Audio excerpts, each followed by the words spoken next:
Mayor? It's Guys, on the, is this better? Mary, that's far better. your characters are as follows. You are Malcolm, Woo, Nedry, Volunteer Number 1, and Helicopter Pilot. I did, man. I'll email it again. Okay, are you writing this down, or do you want me to email it? You're Malcolm. Malcolm. Your second character is Woo, W-U. Your third character is... Sorry,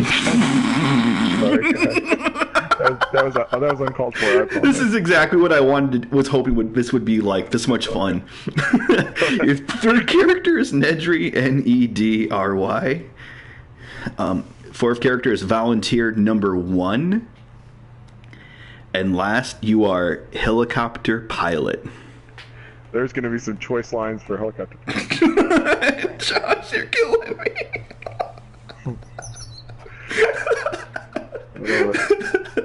The music's playing too for me. I can hear it. Oh, okay, guys. It is Jurassic Park Part 1. Or Part 1.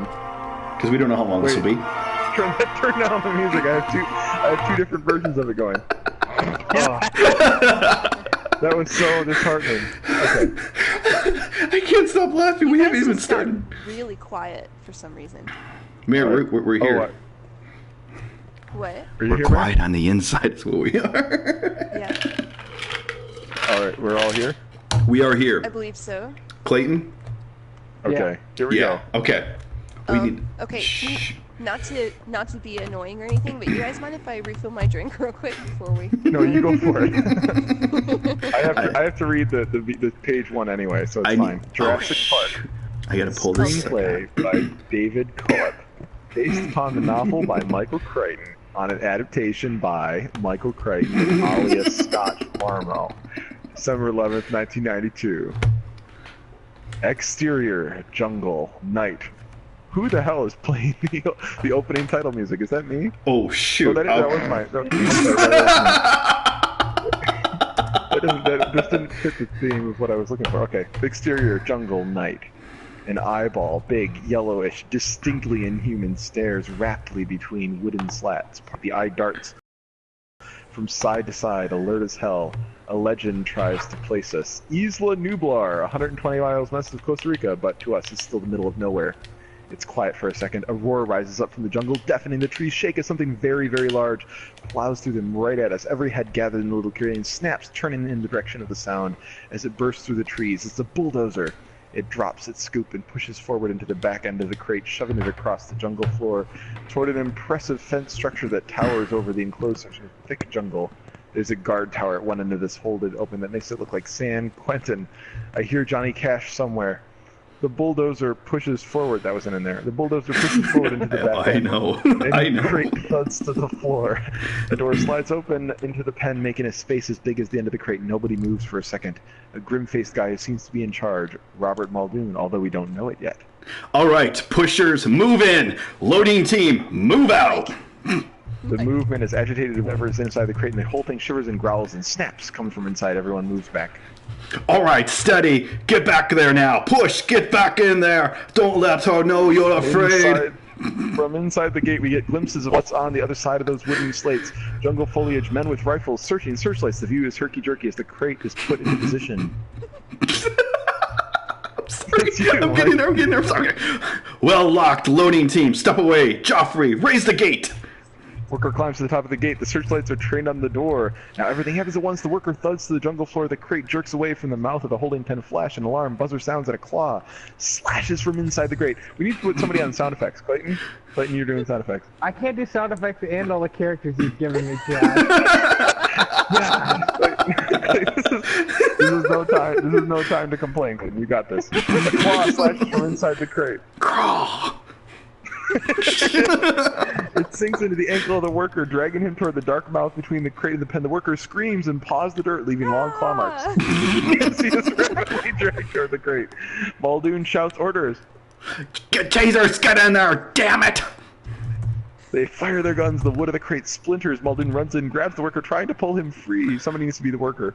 The wild arcs of the current from the stun gun flash all around. But in a second, the worker is gone. Cut to exterior mountainside. Oh, that's bullshit. They didn't use the scene. Shooter! Shooter! That's literally what That was the reason I chose that stupid character for that stupid line. I didn't even get to do it. That doesn't happen until later. Didn't Damn even it. put it in. Wow. Alright, exterior.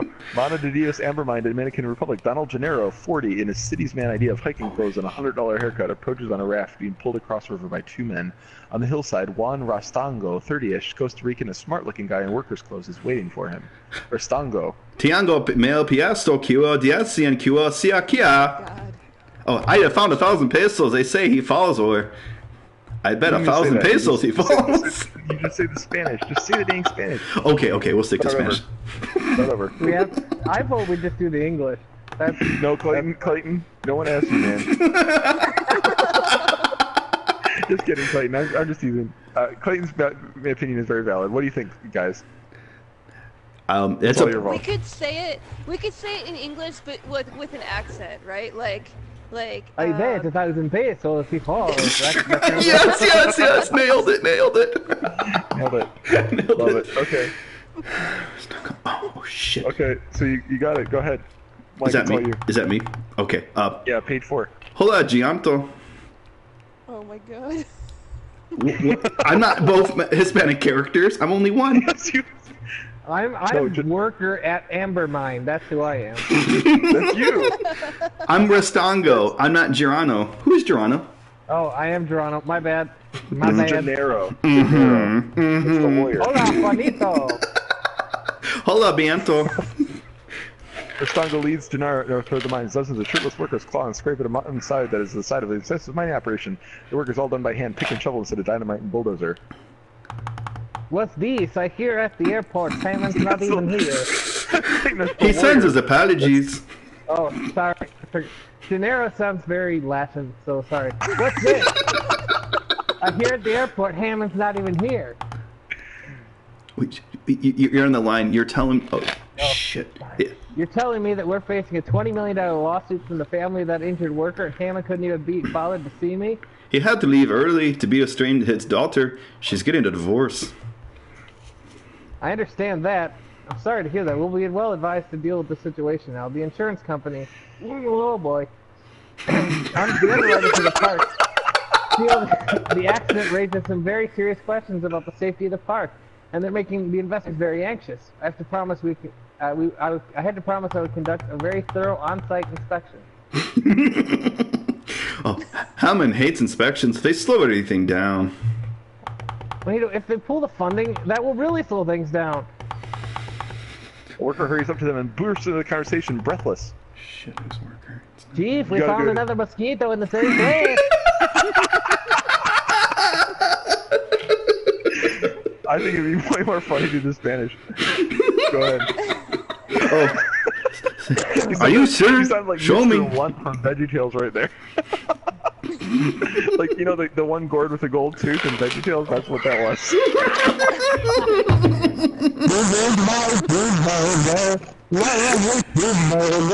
Anyway. Yeah, what Are you he saying said. cheeseburger? 'Cause- Cheeseburger. Oh, okay. Okay, So, Rastango, come on. okay. Sergo, no sell me. Are you sure? Show me. Worker and Rastango scramble back deeper into the mine. Rastango calls back over his shoulder to Gennaro. It seems like it's going to be a good day after all. They found another one. Come on. Gennaro struggles to keep up exterior cave day. Rastango fights his way to the center of the group. One of the workers hands him something, and Rastango examines it carefully. Hey guys, A chunk of amber. Yeah? isn't Gennaro the lawyer guy? Yes. They've been doing a Spanish accent accidentally half the time. That's I was so confused. I feel like an idiot now. yeah, you're totally good. It's a chunk of amber, a shiny yellow rock the size of a $50. Oh, shoot. Wait, What is up with that microphone? Chopper or something? Like, are we getting a radio conversation from an airplane? What is going on? He took Why- Arnold's advice. He got to the chopper. Guys, Better. Yes. Okay, Gennaro, here we go. Okay, why not? If 2 experts sign off on the island, the insurance company guys will back off. I already got Ian Malcolm, but they think he's too trendy. They want Alan Grant. Who's Restando? Shoot. You are Restondo. Wait, I am? I feel like an idiot. Yeah, as you have been for the last 10 minutes. I am sorry, guys. Grant, you'll never get him out of Manita, Montana. Why not? Manita. Because he's like me. He's a digger. Sango turns and holds the amber to the sunlight streaming through the mouth of the cave. With the light pouring through it, the amber is translucent and we can see something inside the strange stone. A huge mosquito long dead entombed there. Oh, you're so beautiful. You will make a lot of people happy. Glad that was cut. Cut 2. Exterior of the dig. Day. An artist's camel hair brush carefully sweeps away sand and rock to slowly reveal the dark curve of a fossil. It's a claw. A dentist's pick gently lifted from its place it has laid for millions of years. Pull up to reveal a group of diggers working on a large skeleton. All we see are the tops of their hats. The paleontologist working on the claw lays it in his hand. For 4 complete skeletons, such a small area, the same horizon. They died together? Oh, thank you. I love you guys.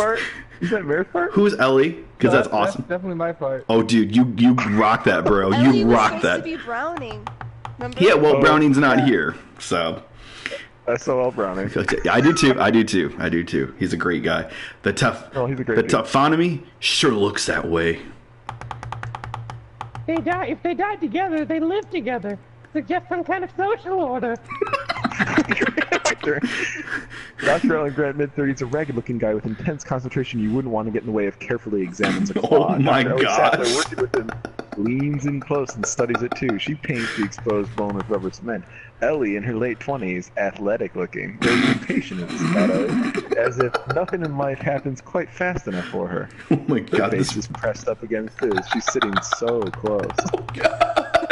this writing is too good. They hunted as a team. They dismembered Tyrannosaurus bones over there. That's lunch. That's what killed our raptors in a lake bed. And a bunch like this, we better come up with something that makes sense. A drought! The lake was shrinking. That's good, right? That's right. They died around a dried up puddle without fighting each other. This is looking good. From the bottom of the hill, a voice shouts to them. Oh shit, Am I volunteer, Dr. boy? Grant! There it is. Go for it. Go for it. Go for it, Mare. Oh, you. Dr. Sadler, we're ready to try again. I hate, Dr. Grant signs and sits back up, stretching out his back. I hate computers. Shoves the claw absent-mindedly into his pocket, and he and Ellie walk toward the source of the voice. As they walk, we get our first look at the Badlands. Exposed outcroppings of crumbling limestone stretch for miles in every direction, not a tree or bush in sight. In the dig itself, the ground is checkered with excavations everywhere. There's a blah, blah, blah, blah, blah. Grant, Ellie, and a volunteer walk down the hill, and Grant spots a kid kicking dirt into one of the digs. Oh, yeah. He notices. Yeah. Who wants to be the kid? Who wants to be the kid? I don't think we Mare's have... part. Mare has another part. Go for it. Okay. What's that kid doing? Wait, do I get to be the annoying kid? Yes, Yeah, you yeah, do. yeah. Okay, no. Oh, Go for right. it. What's that kid doing to the kid? To the What are kid. you doing there? Excuse me. Can you just back off? This is very fragile. Are you out of your mind? Get off that and go find your parents. Did you see what he just did? The kid stomps away, pissed off. Jerk. Asshole! Why do they just bring their kids? Why do You they can hire have... your help, but there's 4 summers of work here with money for one. And you'd say it's a learning experience, sort of a vacation. And you get volunteers with kids.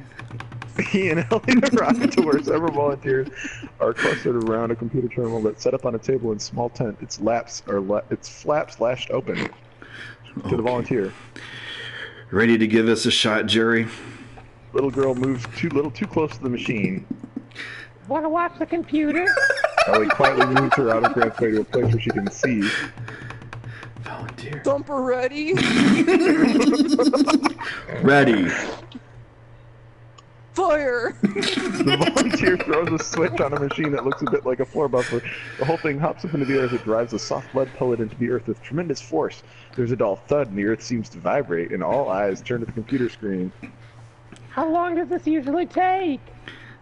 It should be immediate return. You shoot the radar into the ground, the bone bounces back. The screen suddenly comes alive, yellow contour lines tracing it across in three waves detailing a dinosaur skeleton. This new program's incredible. A few more years of development and you don't have to dig anymore. It looks at him and his expression is positively wounded. Well, where's the fun in that? It looks a little distorted, but I don't think that's the computer. Ellie? Postmortem contraction of the posterior neck ligaments. Velociraptor. You guys making me laugh. Yes, good shape too. 5-6 feet high. I'm guessing 9 feet long. Look at the... He points to the part of the skeleton, but when his fingers touch the screen, the computer beeps at him and the image changes. He pulls his hand back as if it shocked him. What you do? Typo. Well, we can highlight that and send that to Spielberg. Dr. Grant is not machine compatible. They've got it in for me.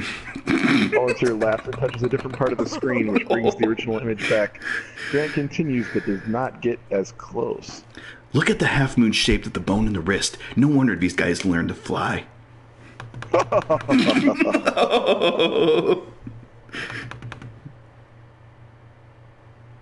Grant is surprised. I know. You're supposed to. You got the script, bro. Okay. Now, seriously, show of hands. How many of you have read my book? Everyone stops laughing and looks away. Ellie raises her hand supportively. So does the volunteer. Grant sighs. Great. Well, maybe dinosaurs have more in common with present-day birds and reptiles. Look at the Look at the pubic bone. Pubic. It's turned backwards. It's definitely pubic. Look at the pubic bone. It's turned I think backwards. it's actually pubic. Is Pubic. that a word? Anyways, look at the bone. It's turned It is mixed backwards, up. just like a bird. The vertebrae, full of hollows and air sacs, just like a bird. Even the word raptor means bird of prey. Kid steps forward and looks at the computer skeleton critically. Oh, it's on like Donkey Kong. That doesn't look very scary. More like a 6-foot turkey. Everyone sort of draws their breath and steps aside, revealing the kid standing there. Grant turns to the kid, lowers his sunglasses, and stares at him like he just came from another planet. He strolls over to the kid, puts his arms around the shoulders in a friendly way. Try to imagine yourself in the Jurassic period. Ellie rolls her eyes. Here we go. I need to get my breath here. You guys are killing me. You get your first look at the 6-foot turkey as you move into a clearing. But Raptor, he knew you were there all a long time ago. He moves like a bird, lightly bobbing his head, and you keep still because you think maybe his visual acuity based on movement. Acuity, thank you. Acuity based on movement. But like a T-Rex, he'll lose you if you don't move. But no, not a velociraptor. You stare at him, and he just stares back. That's when the attack comes. Not from the front. No, from the side. From the other two raptors you didn't even know were there. Great sound effects, by the way. I think we both did that. It's like we've seen the movie too many times. Grant walks around the kid. Velociraptor's a pack hunter. You see, he uses coordinated attack patterns, and he's out in force today, and he slashes at you with this. Just keep going. Give a little one like that. Okay. Kid kind of does that little, cross-eyed look at the claw. He takes a claw from his pocket at the front of the raptor's 3-toed foot. A 6-inch retractable claw, like a razor, on the middle toe. They don't bother to bite the jugular like a lion. They just slash here, and here, and here. Keep going. Keep going. He points to the kid's chest and thigh. Or maybe across the belly, spilling your intestines. Point is, you're alive when they start to eat you. Whole thing took about 4 seconds. Kid's on the verge of tears. Little shit had it coming. So try to show a little respect. And with With that, he walks back across the camp, returning to his skeleton. Ellie hurries to catch up with him. You know, if you really wanted to scare the kid, you could have just pulled a gun on him. Yeah, I know. You know, kids. You want to have one of those. Well, not one of those. Well, yeah, possibly one at some point could be a good thing. What's so wrong with kids?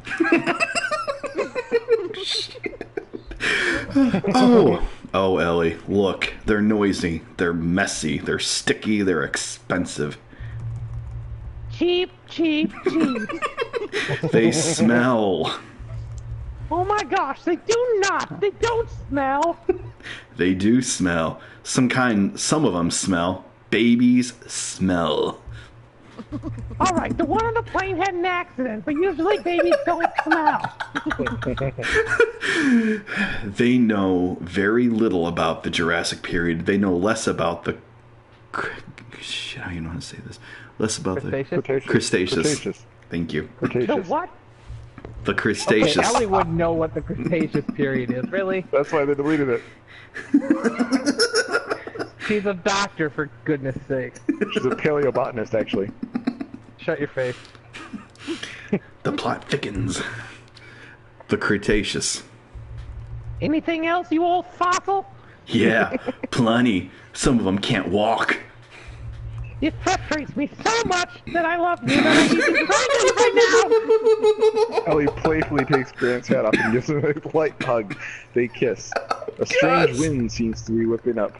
Grant and Ellie look around confused. The wind is getting stronger, blowing dirt and sand everywhere, filling in everything they've dug out, blowing the protective canvases off. Now there's a more familiar roar, and they look up and see it. A huge helicopter descending upon the camp. The chopper. The chopper. Canvases that cover everything that's exposed! Grant's already on it, trying to desperately protect the skeletons excavating. He's looking for the helicopter, shouts, shaking his fist. Cut to exterior base camp day. Down at the base camp, the helicopter has landed. The pilot is already out waiting as Grant comes down the mountaintop like Moses, steaming. Grant gestures wildly at him to turn the chopper off. The pilot points timidly to a mobile home across the camp. Grant runs to the trailer. Exterior trailer day. The door to the trailer slaps open and Grant storms in. What the hell do you think you're doing in here? The trailer serves as the dig's office. There are several long wooden tables set up, every inch covered with bone specimens that are neatly laid out, tagged, and labeled. Blah, blah, blah. His hand falls across a bottle of expensive champagne in the back. The man. Oh, shit. Pulls it out. The cork pops. The man turns around. John Hammond, 70-ish, is sprightly as hell with bright, shining eyes that say, "Follow me." Grant stares incredulously at the man, holding his champagne bottle without an invitation. Quick note, I play both these characters. Josh, you want one of them? You want Hammond? I'll be Hammond. Okay. Hey, we were saving that. But today, I guarantee it. Oh, Clayton, you should be Hammond. Go for it. For today, I guarantee it. There it is. And who in God's name do you think you are? John Hammond. And I'm delighted to finally meet you in person, Dr. Glenn.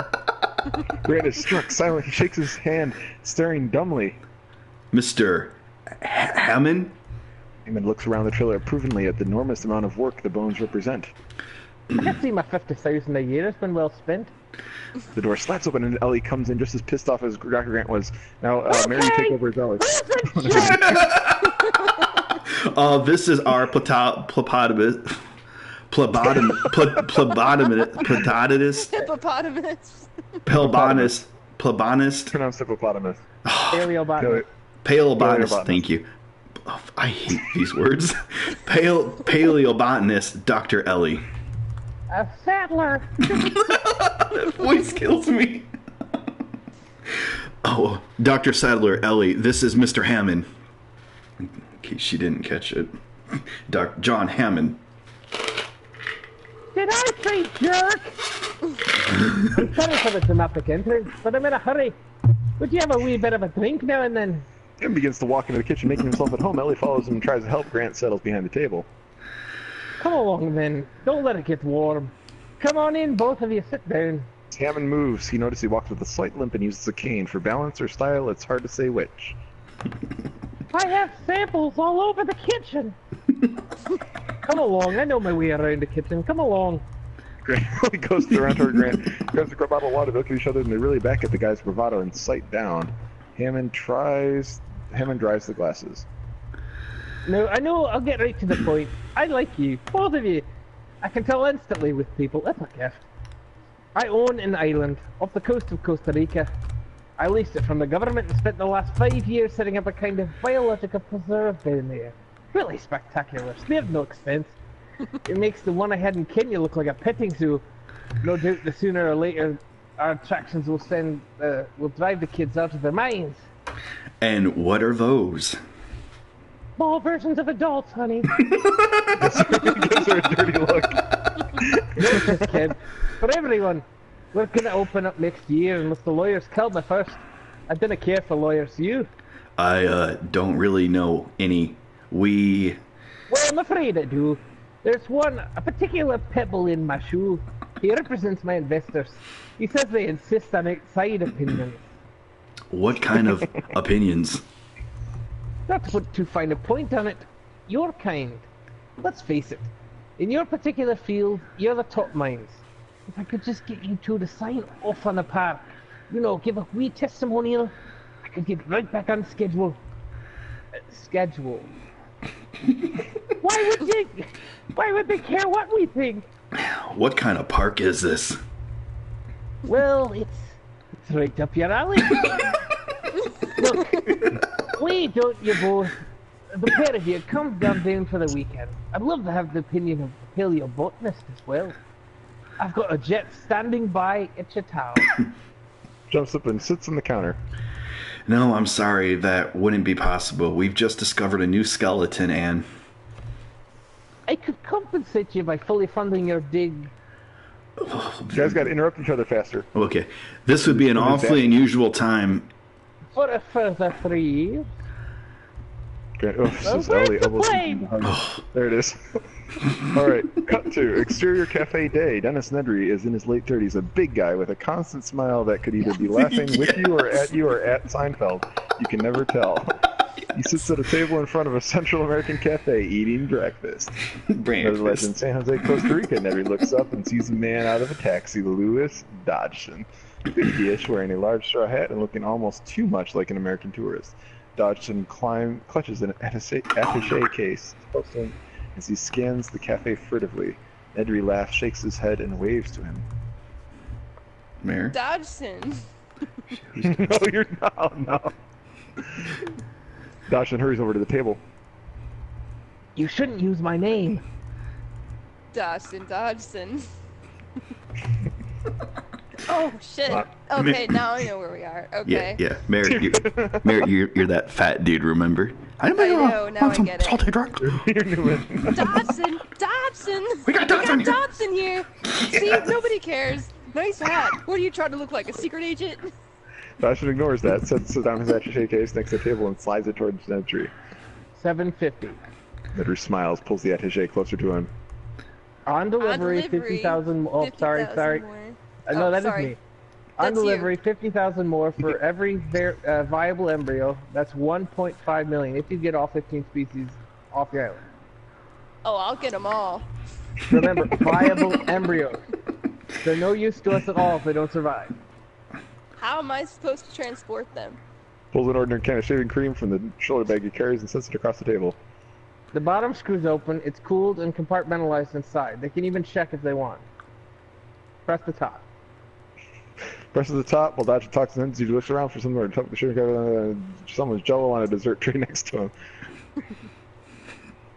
There's enough coolant gas for 36 hours. What? No menthol? Mr. Nedry, the embryos have to be back here in San Jose by then. That's up to your guy on the boat. 7 o'clock tomorrow night at the East Dock. Make sure he got it right.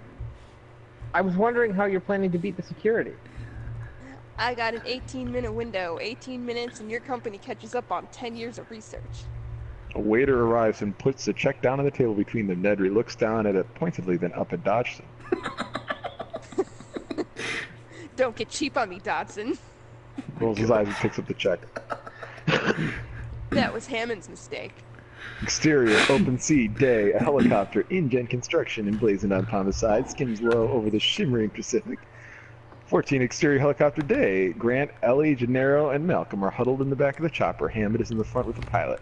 There are 2 other passengers as well. Donald Gennaro, the lawyer from the Amber Mine, now dressed in safari clothes, everything straight from Banana Republic. The other, Dr. Ian Malcolm, 40-ish, dressed all in black with snakeskin boots and sunglasses. Malcolm, who finds it hard to take his eyes off Ellie, leans over and shouts over the engine whine. Malcolm? So you two dig up dinosaurs. Try to. Malcolm laughs, finding this very amusing, which confuses Grant. Hammond turns and looks annoyed. You'll have to get used to Mr. Malcolm. He suffers from a deplorable excessive personality, especially for a mathematician. Chaotician, actually. Chaotician. Hey, Mayor, quick side note. Malcolm is your guy, remember? Mr. The black hair you wanted? Yeah. Just keep that in mind, Mayor. So I would like to make one query before we get into this any further. And I love what we're doing. Yes. I don't want to have to say like the like directions like poking at Hammond's knee or whatnot unless it's pointed. So just if you hear a pause in the narration, just go on with the next line because there's a point to it. You know. Yep. Okay. I agree. All I'm right. with you on that one. Also, All right, so let's go. My headset keeps cutting out, so if I'm late on something, it might be because I'm not hearing you guys. Oh, that's okay. You're crushing it. You're sounding really good. It's working quite well. I like it. Mayor, for Jeff I think it's Blow. really funny. I agree. It's going to be really funny hearing, like, I can't wait for the scene between Ellie and Malcolm when Clayton's playing Ellie and playing Malcolm. Mayor, Right, sound really cocky for Malcolm.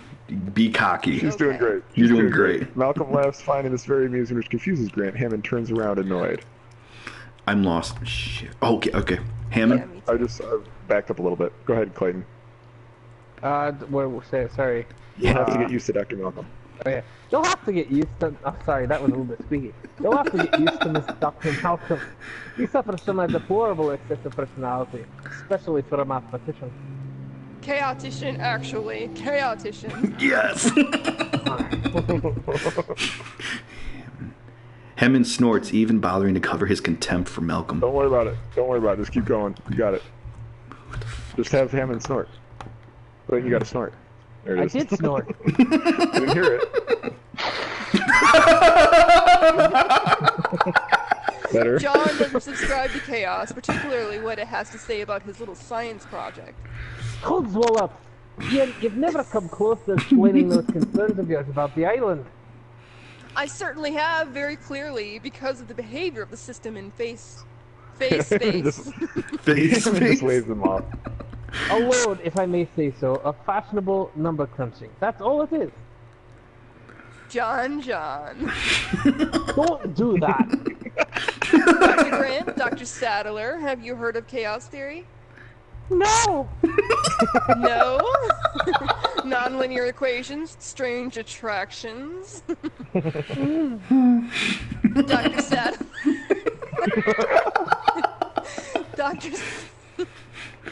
Dr. Sadler, I refuse to believe that you are not familiar with the concept of attraction.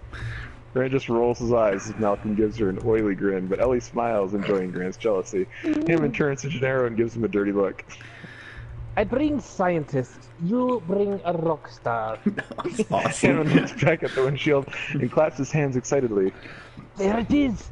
Up Dun, ahead, oh, sorry. dun, dun, dun, dun, dun. I'm just gonna sing, you guys know where we are. Just keep going. I wanted to play that stupid song so bad. Clayton, your line. Windshield. We have to drop fast. Hold on, this could be a bit thrilling. We're planning an airstrip on pilings extended out into the ocean 12,000 feet. Like LaGuardia, only a lot safer. What do you think? Exterior helicopter landing pad day. The chopper plummets. One of the workers opens the door and the group gets out. Hammond looks out proudly. Exterior hilltop day.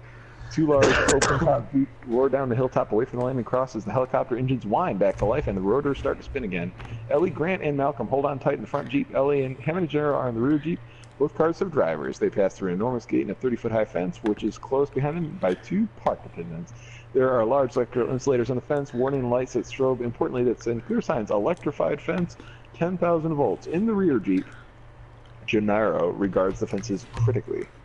The full 50-mile of perimeter fences are in place, and the concrete moats, and the motion sensor tracking systems. Donald, dear boy, do try to relax and enjoy yourself. Let's get something straight, John. This is not a weekend excursion. This is a serious investigation of the stability of the island. Your investors, whom I represent, are deeply concerned. 48 hours from now, if they are not convinced, I'm not convinced, and I can shut you down, John. 48 hours from now, I'll be accepting your apologies.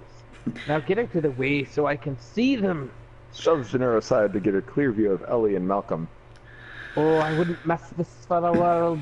Jeeps wind their way along the mountain road. In the lead Jeep, Ellie stares off to the right, fascinated by the thick tropical plant life around them. She tilts her hand as if something is wrong with this picture. She reaches out and grabs hold of a leafy branch as they drive by, tearing it from the tree. In the rear Jeep, Hammond, watching Grant, signals to his driver. Just stop here. Stop here. Slow down. He slows down and stops. So does the front Jeep. In the front Jeep, Ellie stares at the leaf, amazed, running her hand lightly over it. Alan! Wait, quick note. Clayton, you are killing it, bro. Your voice is so much fun. Dude, I'm enjoying this so much. I'm so glad you're a part of this, man. Thank you. I would give you a hug if you were here right now. I'm telling you, dude. This is so cool. But Grant's not paying attention. He's staring, too, out the other side of the Jeep. Grant notices that several of the tree trunks are leafless, just as thick as the other tree, but gray and bare. This shouldn't be here. Grant goes to the seat, stops, and looks at one of the gray tree trunks. Riveted, he slowly stands up in his seat as if to get closer. He moves to the top of the seat, practically on his tiptoes. He raises his head, looking up the length of the trunk. He looks higher and higher. What's up there? And higher. What's up there? That's no tree trunk. That's a space station. No, that's a leg. Grant's jaw drops. His head falls all the way back, and he looks even higher above the tree line. The species of veniform was extinct since the Cretaceous period. This thing... Grant, never tearing his eyes from the brachiosaur, reaches over and grabs Ellie's head, turning it to face the animal. She sees it and drops the leaf. Oh my God! Grant lets out a long, sharp paw, a combination laugh and shout of joy. Oh shit! That's a dinosaur! A dinosaur chewing the branches. Technically, it's a brachiosaur of the sauropod family, but we've always called it a brontosaurus. It crunches the branch in its mouth, which is some 35 feet up off the ground. At the end of its long arching neck, it stares down at the people in the car with a pleasant, stupid gaze. Ellie looks up at the sauropods and wonder. They're pretty light on their feet, a far cry from the sluggish, lumbering brutes we would have expected. Hammond gets out of the Jeep and comes back to join them. He looks like a proud parent showing off the kid. Ian Malcolm looks at Hammond amazed and with an expression that is a mixture of admiration and reproachment. You did it, you crazy son of a bitch, you did. Grant and Ellie continue walking, following the dinosaur. Oh shit! Sorry. The movement. Wait, agility, you're right! In their amazement, Grant and Ellie talk right over each other. Ellie, talk over each other. Here we go. Ellie, we can hear the Terry rule of the phobic, the bloodness. It doesn't apply. They're totally wrong. This is a warm-blooded creature. Branches are suddenly ripped away. Another sauropod reaching for a branch high above their head stands effortlessly on its hind legs. That thing's got a 25, 27-foot neck? The brachiosaur. 30. And you're going to sit there and try to tell me it can push blood up the 30-foot neck without a 4-chambered heart and get around like that? Like that? This is like a knockout punch for warm-bloodedness. We clocked the T-Rex at 32 miles an hour. You've got a T-Rex! You've got a T-Rex! A T-Rex! Say again. Yes. We have a T-Rex. Grant feels faint. He sits down on the ground. Oh, man. Honey, put your head between your knees and breathe. Oh, my gosh. Grant walks in front of him and looks out. Dr. Grant, my dear Dr. Sattler, welcome to Jurassic Park.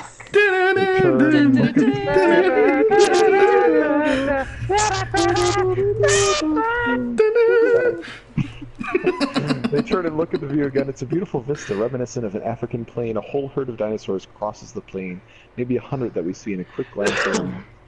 Ellie, they're moving in herds. They do move in herds. We were right! How did you do it? I'll show you. Finally, we noticed Gennaro, who was sort of faded into the background while the others reacted. He was just staring, a look of absolute rapture on his face. He speaks in a voice that is hushed and reverent. We're gonna make a fortune on this place. Exterior, main compound bay, the main of Jurassic Park, a large area, 3 main structures connected by walkways and surrounded by the 2 impressive fences. The outer fence, almost 20 feet high. The third structure isn't really a building at all, but the impressive cage we saw earlier, overground inside with thick jungle foliage. The jeeps pull up in front of the visitor center. Exterior, visitor center day. Hammond leads Grant, Ellie, De Niro, and Malcolm up the stairs, talking as he goes. 2 ladies open the doors to the visitor center. The lobby of the still unfinished visitor center is a high-ceilinged place and has to be housed in its central feature. I can't even read what it's saying. A large skeleton of a tyrannosaur that is attacking a bellowing sauropod. Workmen in the basket of a condo frame are still assembling skeletons. The staircase climbs the far wall to another wing. The most advanced amusement park in the world!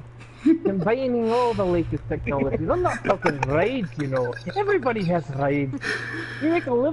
We make living biological attractions so astounding they'll capture the imagination of the entire planet. Grant stares up at the dinosaur skeleton and just shakes his head. Ellie catches his reaction. So, what are you thinking? We're out of a job. Don't you mean extinct? Ellie and Malcolm move on ahead.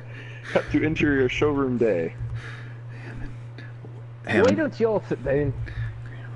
I'm gonna be Mr. DNA unless somebody has called it. No, Josh. We want do. you to have a character, buddy. We want you to. You got to be a part of it, man. You know what I mean? I'm enjoying my role more than you can imagine. But Okay. I feel like Mr. DNA needs to be played by somebody worthy of the part. Yes, Yeah. you gotta be Mr. DNA. Yeah. All Oh, right. yeah, dude. Josh has got to be DNA. Josh Take their got to seats. rock it. In the front row of the 50-seat auditorium, Gennaro sits behind them. Hammond walks over to the giant screen in front of them. Behind him, a huge image of himself beams down from him at the giant television screen. Hello, John. Say hello. Hey. Oh, I've got lines. He scans it looking for his place on the screen. Hammond continues without him. Fine, I guess, but how did I get here? Here, let me show you. First, I need a drop of your blood. Your blood! Screen Hammond extends his finger, and the stage Hammond reaches out and mimes poking it with a needle. Ouch, John, that hurt! Relax, John, that's all part of the miracle of cloning. While the 2 Hammonds rattle on, the screen image splits into 2 Hammonds, then 4, then 8, and so on, like a shampoo commercial. Grant, Ellie, and Malcolm huddle together excitedly in the audience. Cloning from what? Loy extraction has never recreated an intact DNA strand. Not without massive sequence gaps. Paleo DNA? From what source? How do you get 100 million year old dinosaur blood? She is so shrill. She is so shrill. In the film, the screen Hammond is joined by another figure, this one animated. Mr. DNA is a cartoon character, a happy-go-lucky double helix strand of recombinant DNA. Mr. DNA jumps down to the screen Hammond's head and slides down his nose. Well, Mr. DNA, where'd you come from? From your blood. Just one drop of your blood contains billions of strands of DNA, the building blocks of life. In the film, Mr. DNA is taking over the show and is speaking to the audience from the screen. A DNA strand, like me, is a blueprint for building a living thing. And sometimes animals that went extinct millions of years ago, like dinosaurs, left their blueprints behind for us to find. You just had to know where to look. The screen image changes from an animated to nature photography look. It's an extreme close-up of a mosquito. Its fangs suck the deep into some animal's flesh, its body pulsing and engorging with blood it's drinking. 100 million years ago, they were mosquitoes, just like today. And, just like today, they fed on the blood of animals, even dinosaurs. The camera races back to show the mosquito perched top. Sometimes, after biting a dinosaur, the mosquito would land on the branch of a tree and get stuck in the sap. Wow! After a long time, the tree sap would get hard and become fossilized, just like a dinosaur bone, preserving the mosquito inside. Science laboratory. The place buzzes with activity. Everywhere there are piles of amber, blah, blah, blah, blah. Okay, Mr. DNA escapes through the hole. Scientist moves the amber onto a microscope. This fossilized tree sap, which we call amber, waited millions of years with a mosquito inside until Jurassic Park scientists came along. Using sophisticated techniques, they extract the preserved blood from the mosquito and, bingo, dino DNA. A single DNA strand contains 3 billion genetic codes. If we looked at screens like these once a second for 8 hours a day, it'd take 2 years to look at the entire DNA strand. It's that long. And since it's so old, it's full of holes. That's where our geneticists take over.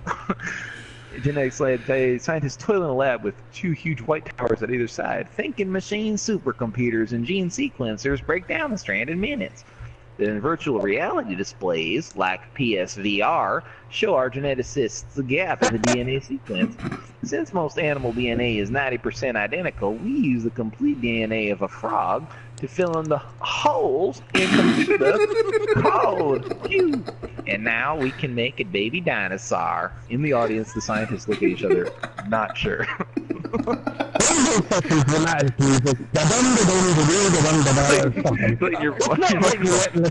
the tour moves on.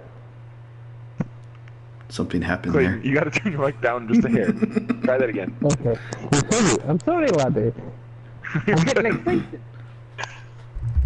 Alright, where are we? There for you your go. Safety. From you left off on all of this For has your some safety, dramatic the row reason. of seats moves out of the auditorium interior hallway. Day. The rows of seats move slowly past a row of double pane glass behind a window that says Genetics Fertilization Hatchery. Inside, technicians work at microscopes. In the back of the section, entirely lit by blue ultraviolet light, Mr. DNA voice continues over a speaker in each set. Our fertilization department is where the dinosaur DNA places the DNA in unfertilized emu or ostrich eggs, and then it's on to the nursery where we welcome dinosaurs back into the world. Nero has a wondrous grin plastered on his face, just loving everything now. This This is is overwhelming, John. Are these characters people, animatronics? No, we don't have any animatronics here. These are the real medical workers at Jurassic Park. I like it when he says in the actual movie, he goes autoerotica. And Hammond's like, no, we have no animatronic theater. I think that's a better one, but okay. It's so funny. It's like really subtle. Anyway, go ahead. Grant, Ellie, and Malcolm are frustrated, leaning forward, straining against safety bars for a better look, but the cars keep going. Wait a minute. How do you interpret the cellular mitosis? Can't we see the unfertilized host eggs? The cars are already moving onto another set of windows, which give a glimpse into what it looks like a control room. Shortly. Our control room contains some of the most sophisticated automation ever attempted in. Grant strains to look back into the labs, but the cars just move past again with no intention of slowing down. Can't you stop these things? Sorry, it's kind of a raid. Let's get out of here. 2 of them team up on the safety bars. Grant shoves his all the way back with 1 foot, and Malcolm does the same. They stand up and head for the door of the hatchery. Hey, you can't do that. Too late. Ellie They slips do out from that? under safety bar 2 and stomps right across Gennaro's seat. Can they do that? Oh yeah, they reach the door to the hatchery. Grant tries to shove it open, but it just studs into it. He rattles the handle, but the door won't budge. This is on a security card system. Hammond steps up, takes his glasses off. Relax, Donald, relax. They're scientists. They ought to be curious. It's a retinal scanner. He pushes various code numbers. The door opens. He steps aside. The group eagerly goes up the If it's a stairs. retinal scanner, why does he have to punch in a code? It's an early '90s movie. They don't know what a retinal scanner is. They're just trying to be cool. We read this, and I still Retinal didn't and catch that. So props to you, buddy. Props to you. And I'm sober. Grant runs up the stairs. Malcolm and Ellie eagerly try to get a look at the lab. Hammond and Gennaro come up and join Grant as the door. Hey, John, what I'm just saying, relax, Donald, relax. They're scientists. They ought to be curious. Hammond reaches the door. Grant tries right open. Sorry. Dr. Grant, just a minute. Remember what Samuel Johnson said. Curiosity is one of the permanent and certain characteristics of the vigorous intellect. Right, come along. Hatchery nursery day. The hatchery is a vast open room bathed in infrared light. Long tables run the length of the place, all covered with eggs. Their pale outlines obscured by hissing low mists that fall through the room. Come on in. Hammond takes I don't off know his how to hat say and that. hands Got it it to back. one of the technicians. Henry Wu, late 20s, Asian American, wearing a white lab coat, works at a nearby table making notes. Good day, Henry. Oh, good day, sir. Grant goes to a round open with various eggs under a strong light. One of the eggs makes strong movements. A robotic arm steadies the shell. My God, look! Hammond, Ellie, and Malcolm join him, as does Henry Wu. Oh, perfect timing. I'd hoped they'd hatch before I had to go to the boat. Henry, why didn't you tell me? You know I insist on being here when they're born. Hammond puts on a pair of plastic gloves. The egg begins to crack. The robotic arm moves away. A baby dinosaur tries to get up and adjust its head, sticking out of the shell. Hammond reaches down and carefully breaks away egg fragments, helping the baby dinosaur out of its shell. Come on then. Eight you come. That's The what she imprint said. on the first So Go ahead. on the smooth, first so living smooth. creature they come in contact with. That helps them to trust me. I've been present for the birth of every animal on the island. Just look at that. That worked out well for him, didn't it? I know, right? Oh, sorry. Yeah. Surely not the ones that have bred in the wild. Actually, they can't breed in the wild. Population control is one of our security precautions here. There is no unauthorized breeding in Jurassic Park. Okay, you need to try that line, but a little bit more Asian. Exactly. Yeah, I Asian. don't know. Okay, I can try. But he's Asian try. American. Asian Americans try really hard to be American, so I don't know. Please very do. true. Asian American, please. Okay, I will try. Try to be just go for the racist overtones. Of, Yep, like, yep, just Chinamen exactly. of a 1940s movie, like The something Chinamen like. have the issue here, Josh. I'll Actually, they can't breed in the wild. I There it just is. can't do an Asian. I'll do it. Actually, that But can't you breed in the can- wild. No. Yeah, Mike, yeah. Can you do a German woo? Can you do a German woo there? I can try. What's your but favorite it's- accent to do? Oh God. You know it's German. Just think of Till. Ooh. But he's not Right, hello German, there. he's Asian. Actually, they can't breed in the wild. Population control is one of our security precautions here. There is no unauthorized breeding in Jurassic Park. That's good. It's like Bruce Lee. Yes. Grant Ellie, It's so bad. she manages not to smile. How do you know they can't breed? Oh, sorry. Because all the animals in Jurassic Park are females. We've engineered them that way. Hammond keeps his attention trained on the new dinosaur. Oh my God. Can I have a tissue, please? Right away. Coming right up. The animal is now free. Hammond sets it down carefully next to his shell. Grant picks it up and holds it in the palm of his hand under the incubator's heat light. Blood temperature feels like high 80s. Ooh. 91. Grant picks up the large, broken half shell and puts the robotic arm down and snatches it back out of his hand and puts it down. Homeothermic? It holds that temperature? Incredible. Malcolm is looking at Hammond, skeptical. But again, how do you know they're all female? Does someone go into the park and lift up the dinosaurs' skirts? We control their chromosomes. It's not that difficult. All vertebrate embryos are inherently female anyway. It takes an extra hormone at the right developmental stage to create a male, and we simply deny them that. Your silence intrigues me. John, the kind of control you're attempting is not possible. If there's one thing the history of evolution has taught us, it's that life will not be contained. Life breaks free. It expands to new territories. It crashes through barriers, painfully, maybe even dangerously. But, well, there it is. Ellie listens to him in interest. Oh, God.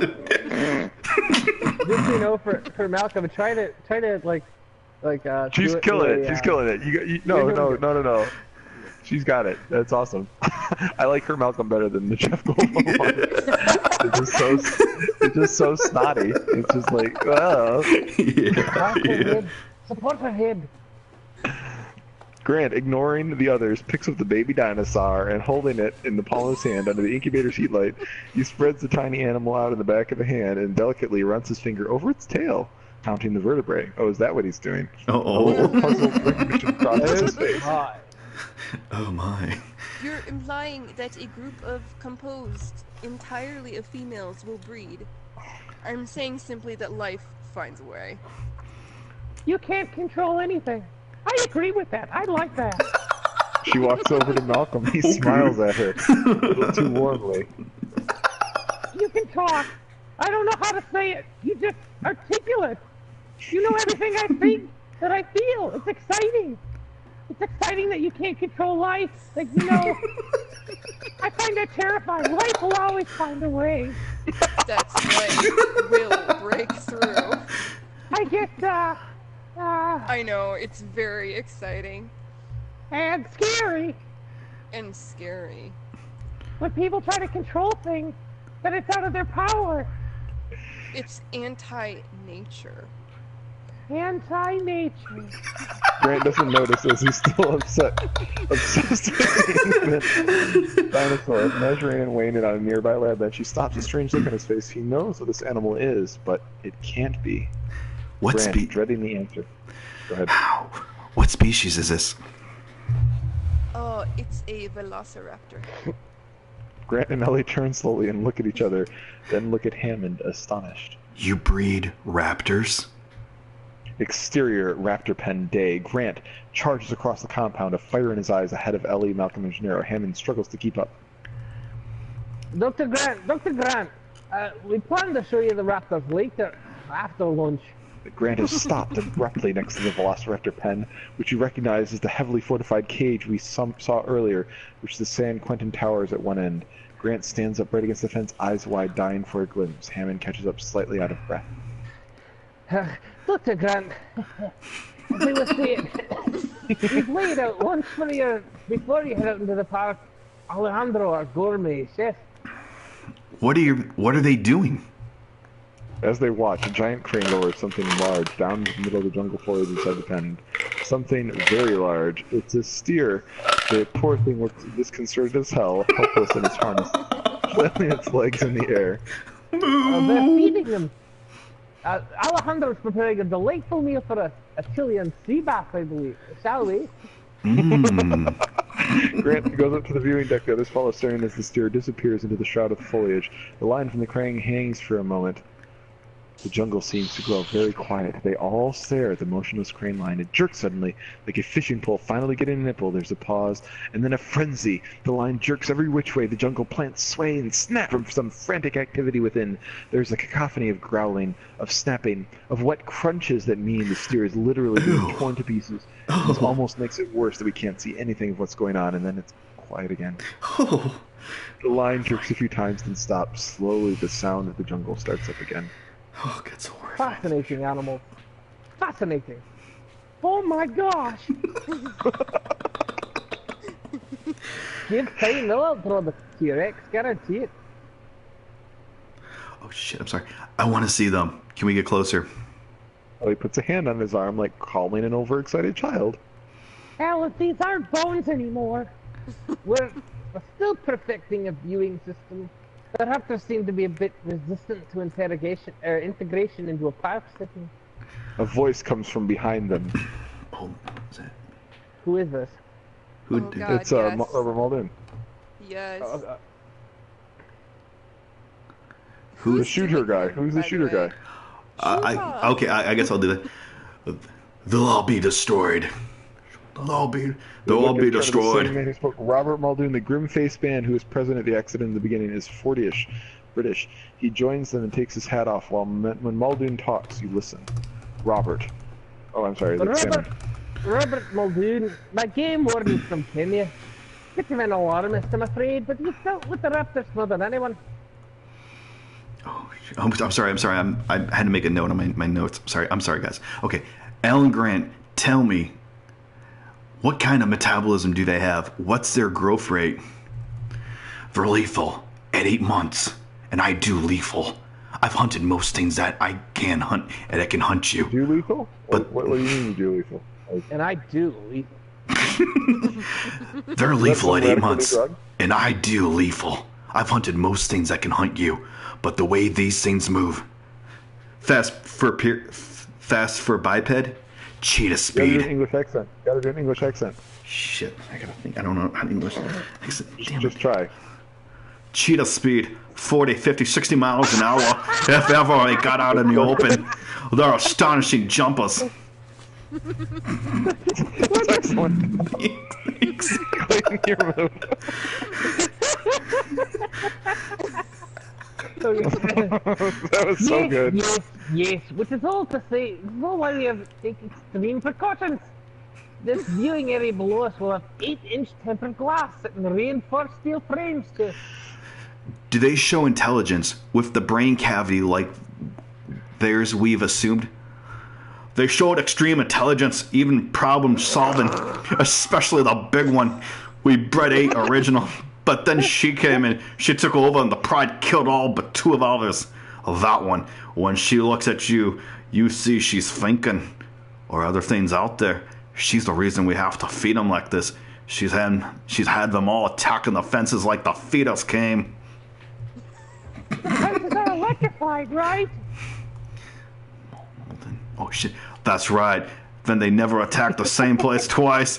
They were testing the fences for weakness systematically. So they remembered. I like how Behind he them, suddenly the come from South Georgia. That's right, but they never attacked the same place twice. They were testing the feet. Behind them, the crane whirs back to life, raising the cable back up out of the raptor pen. The guests turn and stare at the end portion of the cable becomes visible. The steer has been... Sorry, my PDF file. The steer has been dragged completely away, leaving only the tattered, bloody harness. Hammond claps his hands Who's together hungry? excited. After you, my dear.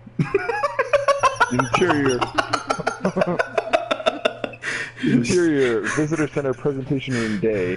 Hammond, Grant, Ellie, Malcolm, and Gennaro. I have to go in like maybe 5-10 minutes, guys. Just so you know. So we'll just stop it like a little bit after this. So that's okay. That's Is cool. that okay? Yeah. I want to hear like I want to get to the point where Malcolm gives his big speech. Actually, let's go to you know what? Screw that. I'll just text. Let me text while I'm talking. And then we can go till right after the T-Rex fight. How's that sound? Yeah. As much time as I can for you guys, because this is fun. I'm on Aaron, board. Clayton, you guys got to go anywhere? You guys go okay? Oh no, I'm good all night, definitely.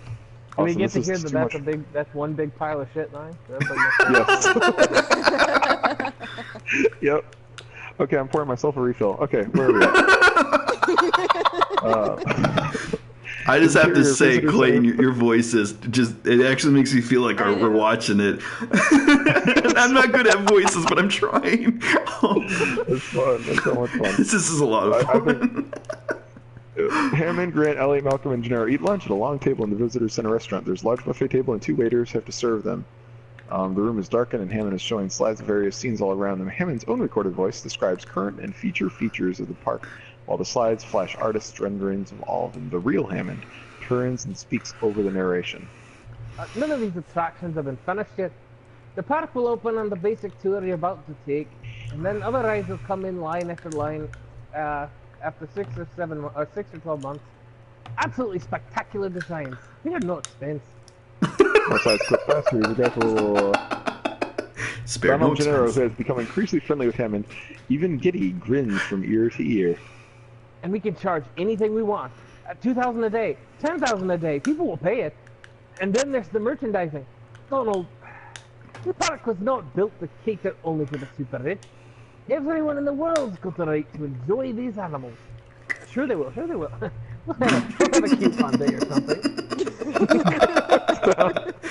At the plate he's eating from, it's in the shape of the island itself. It looks like the drinking cup. It's got a T-Rex on it and a splashy Jurassic Park logo. There are a stack of folded amusement park style maps on the table in front of Grant. He picks up one, boldly across the top it says, "Fly United at Jurassic Park." From combined revenue streams for all 3 parks should reach $8.9 billion a year. That's conservative, of course. There's no reason to speculate wildly. I've never been a rich man. I hear it's nice. Is it nice? Ian Malcolm, who's been watching the screens with outright contempt, starts to say he's finally had enough. Oh yeah, here we go. The lack of humanity before nature that's been displayed here staggers me. Thank you, Dr. Malcolm, but I think things are a little different here than you and I fear. Yes, I know. They're a lot worse. Now wait a second. We haven't seen the park yet. Let's just hold on our concerns until. Wait, we were invited to this island to evaluate safety conditions on the park. Physical containment, the theory is that all simple systems have complex behavior, that animals in a zoo environment will eventually begin to behave in an unpredictable fashion, and have nothing to do with all that evaluation. This is not some existential furlough. This is an on-site inspection. You are a doctor. Do your job. You are invalidating your own assessment. I'm sorry, John. All right, Donald, all right. But just let him talk. I want to hear all viewpoints. I truly do. Don't you see the danger, John, inherent in what you're doing here? Genetic power is the most awesome force ever seen on this planet. I love it. But you wield it like a Perfect. kid who's found his dad's gun. If I may, it is hardly appropriate to start hurling, excuse me, generalizations before I'll tell you. The problem with scientific power you've used is it didn't require any discipline to attain it. You read what others had done and you took the next step. You didn't earn the knowledge yourselves, so you don't take the responsibility for it. You stood on the shoulders of geniuses to accomplish something as fast as you could, and before you knew what you had, you patented it, packaged it, slapped it on a plastic lunchbox, and now you want to sell it. You couldn't give us a due credit. Bravo. Our scientists have done things no one could ever do before. Your scientists were so preoccupied with whether or not they could that they didn't stop to think if they should. Science can create pesticides, but it can't tell us not to use them. Science can make a nuclear reactor, but it can't tell us not to build it. But this is nature. Why not give an extinct species a second chance? I mean, condors. Condors are on the verge of extinction. If I'd created a flock of them on the island, you wouldn't be saying any of it. Hold on, this is no species that was obliterated by deforestation or the building of a dam. Dinosaurs had their shot. Nature selected them for extinction. I didn't understand this Luddite attitude, especially from a scientist. How can we stand in the light of discovery and not act? There's nothing that great about discovery. It's a violent, penetrative act that scars what it explores. What you call discovery, I call the rape of the natural world. Let's hear something from the others. Dr. Grant, I'm sorry. Dr. Sattler? The question is, how much can you know about an extinct ecosystem? And therefore, how can you assume that you can control it? You have plants here in this building, for example, that are poisonous. You pick them because they look pretty. But these are aggressive living beings that have no idea what century they're in. And they will defend themselves violently if necessary. Exasperated, Hammond turns to Grant, who looks shell-shocked. Yo. If there's one person who can appreciate all of this, Grant speaks quietly, really thrown by all of this.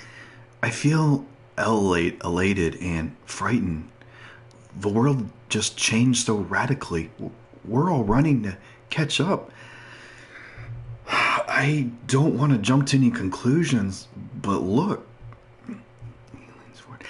Dinosaurs and man, two species separated by 65 million years of evolution, have just suddenly been thrown back into the mix together. How can we have the faintest idea of what to expect? I didn't believe it. I expected you to come down here and defend me from these characters, and you're the only one I've got on my side is the blood-sucking lawyer. Thank you.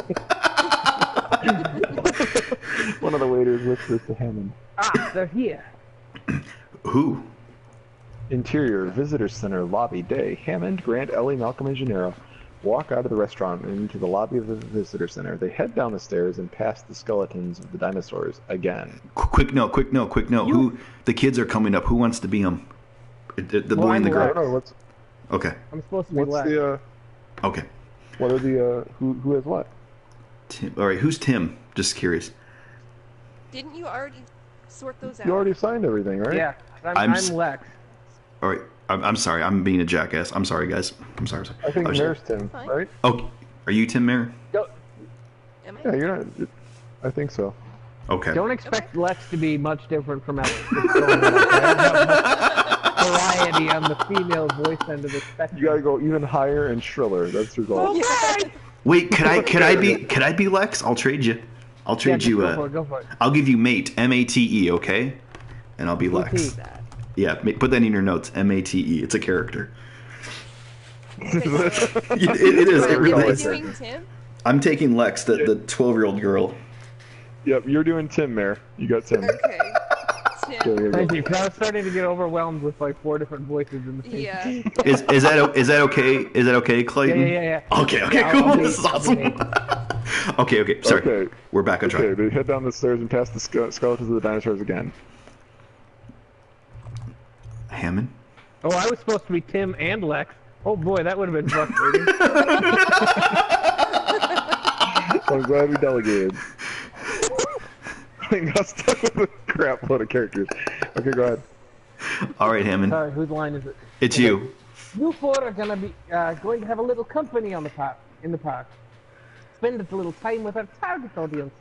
Maybe they'll help you get in the spirit of the place. What does he mean by target audience? And Tim comes to the door center. There it is. 2 kids standing in the doorway. To the center breaks into a broad smile. Tim, the boy, is about 9 years old. Alexis, his sister, looks around 12. Grandpa! They race across the lobby and into Hammond's arms, knocking him over on the steps. We miss you. Thanks for the presents. We love the presents. You must be careful with me. Did you like the helicopter? It was great. It drops. We were dropping. Grant looks on. Exterior. Okay. 2 modified Ford Explorers leap out of an underground garage beneath the visitor center. They move quietly with a faint electronic hum and straddle a partially buried metal rail in the middle of the road. They pull to a stop where the group is gathered. Ellie is off to the side with Alexis, introducing herself warmly. Hammond is with Malcolm, Grant, and Gennaro. I'll be right back. I gotta use the bathroom. Their parents are getting a divorce and they need the diversion. Dude, I just realized something. The kids in this movie and the kids in the Jurassic World, both their parents are having a divorce. I did not know that. Wow. I'll be right back. I gotta use the bathroom. 10 seconds. Give me 10 seconds. I'll be right back. I'm gonna run. 10 seconds? 10. Josh, you know what I mean.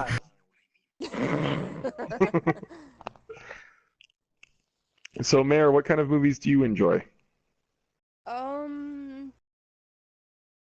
Well, just all kinds. I don't like horror movies. I can't do horror movies, but Understandable.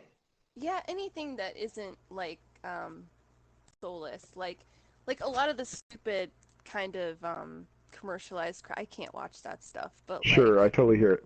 yeah, like anything that's got like a story or some kind of you know what I mean, like Right, yeah, something with a point or some good narration or I a good really plot, like yeah. movies that make you think, you know. What's the last movie that you saw that affected you that way? Oh God, oh boy, it's been a while since I've actually watched a movie, but shit, I'm trying Oh to no. think. Oh, Interstellar, that was really good. I liked that one a Well, lot. that is a good one. That's legit. That's a really Yeah, good one. that was a good movie. That was a while ago. Matthew they're just- McConaughey. Okay, Yeah, okay, we're he's good. back. Whew, thank you. Killing it. We need to do Interstellar at some point. Well, no, maybe not. But like, I agree with you, Mayor. That's a really that good wouldn't movie. be as fun. Just saying. Yeah, I know, I'm so glad we decided to do. Like when I threw Jurassic Park out there, I was kind of joking, but you jumped on it, and I'm so glad we're doing it. Yeah, This Jurassic Park is a good call. You guys have both good points. I would like to do a funny movies to break up the seriousness, and then actually try doing roles that are serious and see what we feel like. You know. Oh no! I don't think so. I like what we're doing.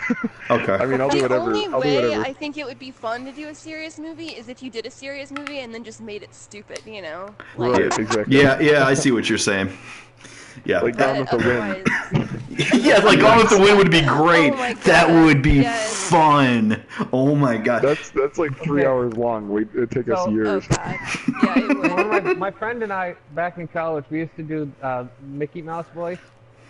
And we had a thing called, we did a pervert Mickey, which was just saying really inappropriate things in Mickey's voice, which was a lot of fun. Right? Don't But forget then we we're did- still being recorded. I know. But then we did famous famous movie lines as Mickey. Yeah. And one of my favorites was Gone with the Wind. Frankly, my dear, I don't give a damn. Okay. So where did we leave off on? 2 modified Ford Explorers leapt out of an underground garage beneath the visitor center. They moved quietly with a faint electronic straddle a partially buried middle rail in the middle of the road.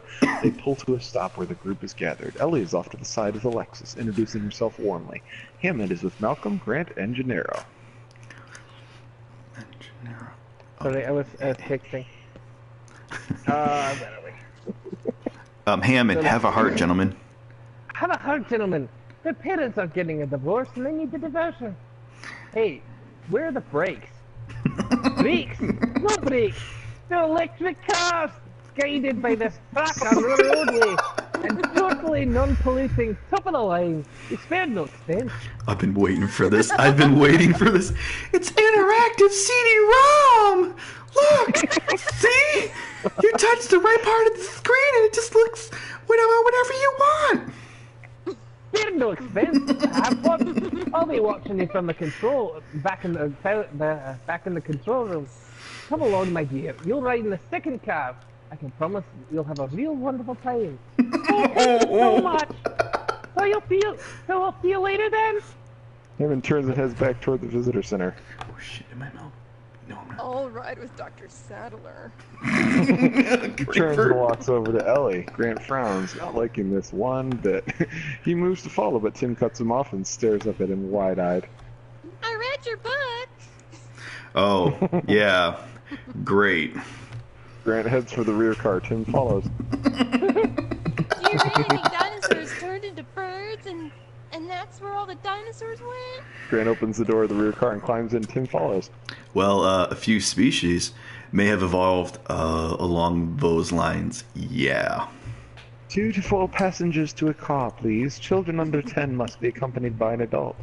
Tim is right behind Grant, so Grant keeps moving across the back seat of the car and out the other door, but Tim follows.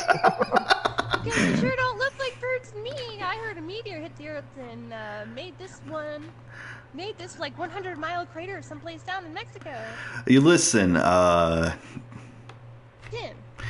Tim, which car are you planning on? Whichever one you're in. Grant goes to the front car again, opens the rear door and holds it for Tim, who climbs the back seat, rattling on and on. Then I heard about what? Oh, then I heard about this one thing in Omni about the meteor making all this heat that made a bunch of diamond dust, and that changed the weather and it died because of the weather. Then my teacher told me about this other book by a guy named Backer, and he said the dinosaurs died of a bunch Slam! of diseases. Grant closes the car door on Tim. He turns and heads for the rear vehicle and bumps right into Lex. She said I should ride with you because it would be good for you. Grant looks over at Ellie annoyed. She's a deeply neurotic woman. Cut to interior control room day. The Jurassic Park control room looks like a mission control for a space launch with several computer terminals and dozens of video screens that display images of various dinosaurs taken from all over the park. There's a large glass map on the island in the front of the room that's lit up like a Christmas tree with various colored lights, each with a number on and an identification code next to it. But the place is unfinished with unattached cables, construction materials, blah, blah, blah, blah. Muldoon whisks in through the double doors. Hammond is right behind him. They go straight to the main console where Ray Arnold. Who's Arnold? I think Samuel Jackson. Isn't that Samuel? Oh, that was supposed to be Browning. I was so looking forward to Browning being Samuel L. Jackson. Can we just suck that in for a second? That would have been amazing. Who is he? No. He's the guy with the cigarette, remember? Access denied. No, I know. I'm saying he was playing it. Yeah, I'm Arnold. I'm Arnold. Yeah! Yeah! Hey, Clayton, I didn't mean to cut you off brashly to keep on track with this. When we're done with this, I'd love to talk with you further about different book or movies or shows to narrate if you're up for it, buddy, okay? And again, if I hurt your feelings, I apologize. That was not my intentions. Okay, good. So very, very hurt. So, Malone, right? Ray Arnold, 40, Muldoon's character, National Weather Service. Oh, wait. Okay. National Weather Service is tracking a tropical storm about 5 miles west of us.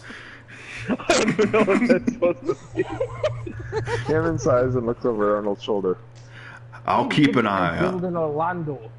I'll keep an eye on it. Maybe it'll swing south like the last one. Hey, start the two-up program. Punches. Hold on to your butt. I've been waiting for that. Oh god. It allows chunky explorers start forward along the pathway. Gennaro, Tim, and Lex are in the front vehicle. Grant, Ellie, and Malcolm in the rear. Exterior, main gates. Day. They pass through two enormous primitive gates. Torches blazing on either side. Exterior, Jurassic Park. Day. In the rear car. The Explorer speakers blare with fanfare of trumpets and of interior video screens flashes. Welcome to Jurassic Park. A familiar voice comes with a loudspeaker. Welcome to Jurassic Park. You are now entering the lost world of the prehistoric past. A world with creatures long gone from the face of the earth, which you are privileged to see for the first time. Hammond watches the monitor. His grandchildren are enjoying themselves. That's James Jones or Richard Fuller. We spend no expense. Two different people. That's why the or is. You have to pick one. In the park, the fences are retained. Dude, wouldn't that have been cool if James Earl Jones was the guy in that? Dude, yeah. Yeah. Oh, what could have been? No, wait. Hey, Josh, if you're doing voiceover, do whatever voice you want. Hell, make it James Earl Jones if you want. Oh, I know. I like this voice. I don't know what it is. Maybe. In the park, the fences are retaining walls are covered with greenery and growth to heighten the illusion of moving through a jungle. In the front car, Gennaro. The accident took place in a restricted area. It would not have been available to the public access. So how can the safety of the public be called, or safety of the public be called into question? I don't know why I had problems. Cars come to the top of a low rise. The tour voice continues. To the right, you will see a herd of the first. Hold on a second. To the right, you will see a herd of the first dinosaurs on our tour called the Dilophosaurus. Nice. In the front car, Tim and Lex practically slam up against the windows to get a good look.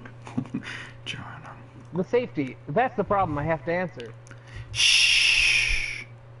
I can't see. What are you looking for? Dilophosaurus. In the rear car, Grant looks at the map. Ellie, hearing the voice, reacts. Oh, shit! Dilophosaurus. Grant, Malcolm, Eddie press against the windows down near the riverbank. There are a lot of useful, beautiful plants, but no sign of a herd of anything. The tour voice continues anyway. One of the earliest carnivores we now know, Dilophosaurus, is actually poisonous, spitting its venom at its prey, causing blindness and eventually paralysis, allowing the carnivore to eat at its leisure. This makes Dilophosaurus a beautiful but deadly addition to Jurassic Park. Corny, scary music plays over the speaker in the front car. There's nothing there. In the rear car, Alan, where? Granny and the others sit back disappointed. Damn. On the road, the cars move on. As they roll past, we notice the headlights are on even in the daytime. Cut to Imperial Control Room Day. Ray Arnold watches the computer screen and the video monitors at the same time, keeping an eye on the cars as they move through the park. Hammond hovers over his shoulders. Vehicle headlights are on and don't respond. You should be running off the car batteries. He reaches in, sees signs and reaches for a clipboard hanging next to his chair and jots this down. Item 151 on today's glitch list. We got all the problems of a major theme park and a major zoo, and computer's not even on its feet yet. Hammond shakes his head and turns to the technician to his right. He slows back to them, watching a Costa Rican game show with one of his monsters and drinking a Jolt Cola. Jolt Cola. Dennis, our lives are in your hands, and you can buttercream. The technician turns around his chair and extends his arm in a Christ-like pose. As we get a good look at him, we see the sinking feeling that we've seen him somewhere before, and we have. Dennis Nedry is the man who accepted the suitcase full of cash in San Jose. Kind of hard to miss Totally it. Mary? appreciated in my time. What? No, you're doing great. Go ahead. I am totally unappreciated in my time. We can run the whole park from this room with minimal staff for up to 3 days. Do you think that kind of automation is easy or cheap? You know, anybody who can network 8 connection machines and debug 2 million lines of code for what I did this job? Because I'd sure as hell like to see them try. I'm sorry about your financial problems. I really am. But they are your problems. You're right. You're right, John. You're absolutely right. Everything's my problem. I will not get drawn into another financial conversation with you, Dennis. I really will not. I don't think there's been any debate. There's no debate. My mistakes. I don't blame people for their mistakes, but I do ask that they pay from them. Thanks, Dad. Finish the headlights. I'll debug the tour program when they get back, okay? I'll eat a lot of computer cycles. Parts of the system may go down for a while. Don't blame me if I am playing losing memory. Muldoon, who's been hovering over the video monitors, as always turns toward them annoyed. Quiet, all of you. They're coming to the Tyrannosaurus padlock. I don't know what is worse, like Clayton's attempt at doing Samuel L. Jackson and your attempt at doing this character. Hey, I read that. I'm trying so bad. It's a two-way tie for like absolute horrendously bad. Cut 2. Exterior Tyrannosaurus day. The two explorers drive along a high ridge and stop at the edge of a large fence, open plain that is separated from the field by a 15-foot fence, clearly marked with danger signs and ominous-looking electrical posts. Tim, Lex, and Gennaro are pressed forward against the windows, eyes wide, waiting for you-know-who in the rear car. The voice of the radio drones on, but Grant, Ellie, and Malcolm aren't even listening anymore, dying of anticipation.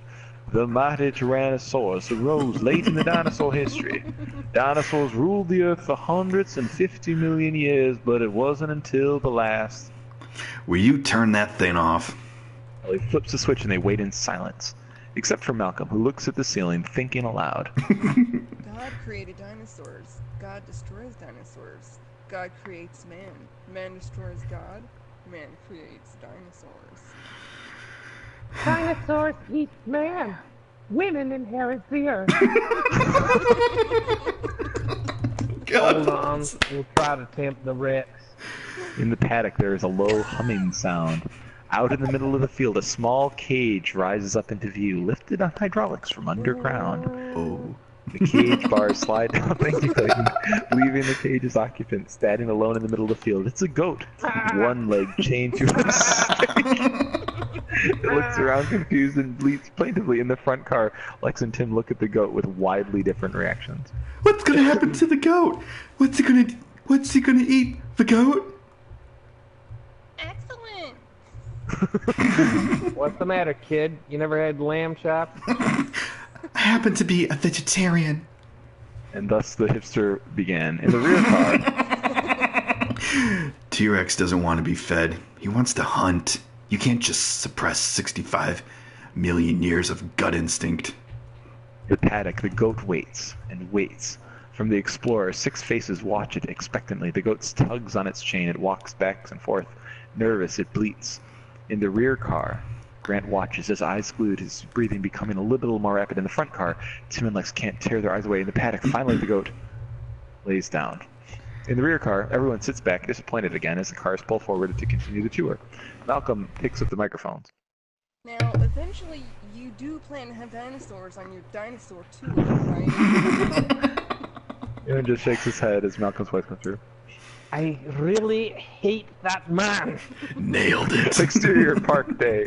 Grant gets into the seat, leaving Malcolm behind Ellie. He longingly looks out the opposite window while Malcolm rattles on to Ellie.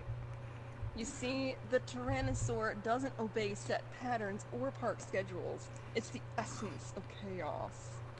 I'm still not clear on chaos. It simply deals with unpredictability in complex systems. Its only principle is the butterfly effect. A butterfly can flap its wings in Peking, and in Central Park you get rain instead of sunshine. Ellie gestures with her hand to show this information has gone right over her pretty little head. I'm gesturing, guys. I made a flyby. I go too fast. Looking out of the opposite window, Grant sees movements so far into the field. He sits up, bolt upright, trying to get a better look. Malcolm, looking for another example. Here, give me your glass of water. He dips his hand into the glass of water. He takes Ellie's hand in his own. Ooh. Make, like, hieroglyphics. Now watch the way the drop of water falls on your hand.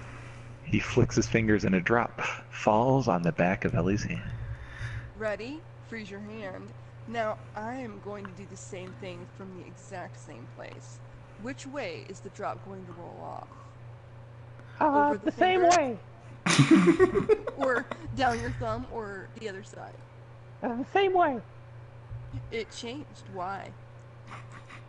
Because, and here's the principle of tiny variations, the orientations of the hairs. Hey, Alan, listen to this. On your hand, the amount of blood distending in your vessels, imperfections in the skin. Imperfections? Microscopic, never easy, and vastly affect the outcome. That's what? Unpredictability. If we haven't seen it yet, I'm quite sure it's going on in this park right now. There's definitely something out in that field, and Grant has to see it. He jerks onto the door handle and opens his door a few inches. He looks outside towards freedom, and then looks around to see if anybody's watching him. Malcolm lowers his voice, becoming more seductive now. Oh my gosh. Creeper. It's a lot like that, isn't it? You meet someone by chance, you'll never meet again, and the course of your whole future changes. It's dynamic, it's exciting, I think. Grant throws the door open and bolts out of the moving car. There, see, I'm right again. No one could have predicted Dr. Grant would suddenly jump out of a moving vehicle. He jumped out 2 balls into the field. There's another example. In the front car. Hey, I want to go with them. In the rear car. See, here I am by myself, talking to myself. That's chaos theory. What the hell am I doing here? I'm the only one who knows what's going on, etc., etc. In interior control room bay, Hammond, Muldoon, and Arnold stare at the video monitor incredulously. Oh boy, this is the crack voiceover team right here. I'm gonna tell you, Muldoon and Arnold in the same scene. Stare at the video monitor incredulously as everyone now pilots out of the cars and follows Grant down the hill. The cars roll on slowly, empty, the doors hanging open. Mr. Hammond. Stop the program! Stop the program! There you are. How many times do I have to tell you we're locking mechanisms on the vehicle doors? Introducing a peek at the video monitor. It shows an image of the steel door plainly marked embryonic cold storage restricted. It looks to another monitor which is labeled East Dock. The monitor shows a supply ship moored to the dock. Its cargo is being uploaded and a large group of workers is filing aboard. I guess so. On or offloaded? I don't know. It says uploaded. So, yep. Andrew has something in the counter where no one can see it. It's a can of shaving cream. Oh, that's yeah. right. Exterior park day. Wait. Grant, Ellie, Gennaro, and the kids are out in the open field heading toward a small island of trees. For the first time, we notice the sky is darkened rather early in the day. Tim dogs Grant's footsteps, so excited he can hardly keep his feet on the ground. So, like I was saying, there's this other book by a guy named Tucker, and he said dinosaurs died of a bunch of diseases. He definitely didn't say they turned into birds. Gennaro is scared as hell following the others, but his head darting left and right. Alan, where are we going? You see something? A Gennaro?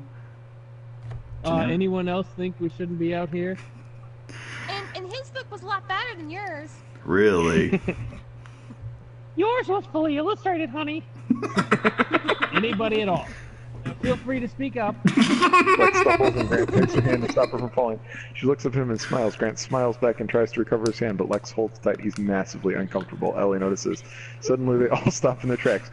A huge smile spreads across the faces of both Tim and Grant. Grant walks forward. Tim follows. Timmy! Come back here, blanket head! Fearless, Tim walks forward behind Grant. Shit, who's Harding? Is Harding? Hi, everybody! Don't be scared! I think who's Harding? I have no idea. Josh is now. Josh, you're all Harding. Isn't Well, Harding? hi there, everybody! Don't... What? No, you're right. I'm good. Shit, who's Harding? I can't remember. Oh, hey, everybody! Don't be scared! Who's freaking Harding? Tim reaches the clearing and sees a triceratops, a big one, lying outside, blocking the light at the end of the path. Blah, blah, blah, blah, blah. Grant sits next to Harding, almost in a daze. Beautiful. Is it okay? Can I touch it? Why, sure. Oh, Grant walks to the next to the animal and strokes his head. Ellie moves forward to the animal. Oh, Ellie, it's so beautiful. It's the most beautiful thing I've ever saw. It's my favorite. Neil, checking the animal. He furrows his brow, noticing something, all professional curiosity now. The animal's tongue, dark purple, droops limply from its mouth. Ellie, take a look at this. Yeah, baby girl, it's okay.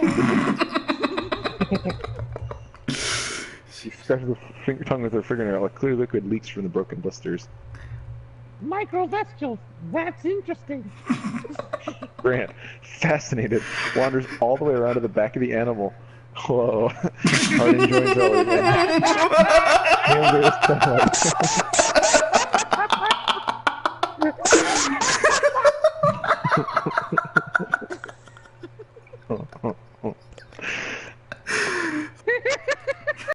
Keep it cycling, pervs. Here we go. Hard enjoys Ellie and hands his pen mic. Oh no. It's getting worse. Harding imbalance. Harding. No, it's Ellie. No, I already said my line. What'd you say? What are her symptoms? What are her symptoms? Imbalance, disorientation, labored breathing. It seems to happen about every 6 weeks or so. 6 weeks? She takes the penlight from the veterinarian and shines it in the animal's eyes. Are there pupillary effects from the tranquilizer? Yes, metodic people should be constricted. These are dilated. Take a look. They are. Well, I'll be damned. Oh my god. That's pharmacological. That's criminal complaint life. She turns and studies the surrounding landscape. Her mind's really at work puzzling over each piece of foliage. Is this West Indian lilac? Oh yeah, we know they toxic, but the animals don't eat them. Are you sure? Well, I'm pretty sure. There's only one way to be positive. I need to see some droppings. I have to see the dinosaurs dropping. You won't be able to miss them. Can't miss them. Oh, sorry. Dino droppings? Yeah. That was way too Interior exciting. control room day. Hammond and Arnold are watching video monitors, displeased about something. Arnold is looking at one that gives them a view from the beach, looking out at an ocean. The clouds beyond are almost black with a tropical storm. That storm system hasn't dissipated or changed course. We're gonna have to cut the tour short, I'm afraid. Pick it up again tomorrow where we left off. You're sure we have to Yes, sir, do... we have to. I'm Hammond, you Greek. Sorry. I'm so sorry. I almost called you a bastard, I'm sorry. It just kind of slips out when I'm in my Scottish mode. Yeah, sure we have to. It's not worth taking the chance, John. Sustained wind, 45 knots. You're Tell doing them your to get- Sean Connery, Mike. It's the only one I know how to do. That's all I know how to do. Sean Connery. It is, it You is. did Tell from them when they like get back an to the car. Australian into a Sean Connery now. I'm trying my best. I don't. Yeah, that's what it is. Tell them when they get That's back to exactly- the car. Thanks, Steve. Ladies and gentlemen, last shuttle to the dock leaves in approximately 5 minutes. Drop what you're doing and leave now. Damn! Nailed it. Across the room. Nailed it. Nedry stares at his video monitor watching the boat. He's on the phone with the mate, whose images he can see on the monitor. The seas around the dock are much rougher now. I'm doing this as a German. Shit. Who's me? Oh, We're that's not dead. well berthed here without the storm barrier. We may have to leave as soon as the last works are aboard. No, you stick to the plan. You wait till they're back from the tour. Exterior field day. As the weather grows darker, Ellie, Grant, Hardin, and Malcolm are grouped together around an enormous spore of Triceratops extrica that stands at least waist high and is covered with buzzing flies. That is one big pile of shit. Nailed it. Ellie has plastic gloves on the reach up to her elbows and is just withdrawing her hands from the middle of the dung. You're right. There's no trace of lilac berries. It's so weird, though. She shows all the classic signs of melatoxicity. Every 6 weeks. She turns and walks out into the open field at a few paces thinking. Malcolm watches her and looks back at the dung. She's, tenacious. You have no idea. You will remember to wash your hands before you eat anything. Interior control room day. Dennis Nedry is busily and surreptitiously typing a series of commands into his console on his screen. A cartoon hand winds up in the cartoon clock, moving its second hand up to the 12. The clock rotates around to face us. There's a large green dollar sign in the middle. A big word appears on the screen and an option surrounded by a forbidding red box. Execute, it says. Exterior Park Bay. The skies are really foreboding now. and there's a sense of growing urgency. Ellie is by the animal, a short distance away from the group. Grant is near her, thinking. Ellie, I've been thinking there's something about the periodicity. Thank you. Periodicity doesn't add up. I know. Tim holds rocks, calls out a little. Tim? Tim. These look kind of familiar. Triceratops was a constant browser, and a constant browsers would be constantly sick. Constantly so. Not just every 6 weeks. Yeah, I know. I've seen pictures of these. Tim. In your fully illustrated book. Grant just rolls his eyes, but Ellie comes over and checks out the stone. What's that? A light goes on in her eyes. Alan! Gizzard stone! She throws Grant one of the stones. They look at each other in amazement. As before, when they got excited, they talk right over each other. Elm, that explains the periodicity. The state of the berries because it... A totally incidental, unrelated to the feeding pattern. What are you guys saying? It's simple, see? Some animals like her don't have teeth. Like birds. Like birds. What happens is they swallow the stones and hold them in a muscular sac in their stomach. A gizzard. Which is called a gizzard. And it helps them mash their food, but what happens after a while... What happens is, after a while, the stones get smooth every 6 weeks, so the animal regurgitates them. Barfs them up. And swallows fresh ones. And when she swallows the stones, she swallows the poison berries, too. That's what makes her sick. Good work, Tim. Wow, that's why. I never knew that. She looks at They Grant didn't really talk pointedly. about it in the movie. Yeah. They They never really deleted it. explained it. Exactly. Left it Deleted it. I see why they deleted it, but it's cool to know. She looks at Grant pointedly. Mhm. Tim looks up at Grant too, smiling from ear to ear. Grant grunts, not so easily convinced. Thunder rumbles as the storm overhead is about to bust loose. Gennaro, scared of more than one thing now, puts his foot down. Doctors, if you please, I have to insist we get moving. Oh, you know, if it's all right, I'd like to stay with Dr. Harding and finish up with the trike. Is that okay? I cannot not hear Mickey Mouse at this point. I can't either. Well, sure, I got a gas powered Jeep. I can drop her off with the visitor center before I make the boat with the others. I'll catch up with you. Then you can go with the others. Are you sure? Yeah, I'll just finish. I want to finish. There's a lightning flash now with a tooth-rattling thunderclap right on its heels. Now. Grant turns and follows the others, Lex right in his tracks. Ellie and Harding go back to the Triceratops, which is starting to come back to life. As Ellie reaches the Explorer, he turns back for one last look at Ellie. He raises his hand to wave, but she has turned the other way. Feeling silly, he drops his hand and goes into the woods. Just as he does, Ellie turns and waves to him with his back turned to the Mississippi. In this way, they say goodbye. Back at the cars, as the reflection of the group approaches, the first raindrops fall on the windshields of the tour vehicles. They're big, fat drops. They kick up little clouds of dust. As they smack into glass, it's going to be a hell of a storm. Not so subtle foreshadowing. I think that's a good spot to stop it right there. Like, All right. bookmark it and come back to it next week. Yeah. All right, are we stopping? Because I'm going to stop the broadcast. Yeah. Okay. Yeah.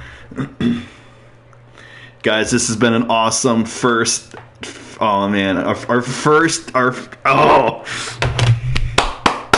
this is so much fun, you guys.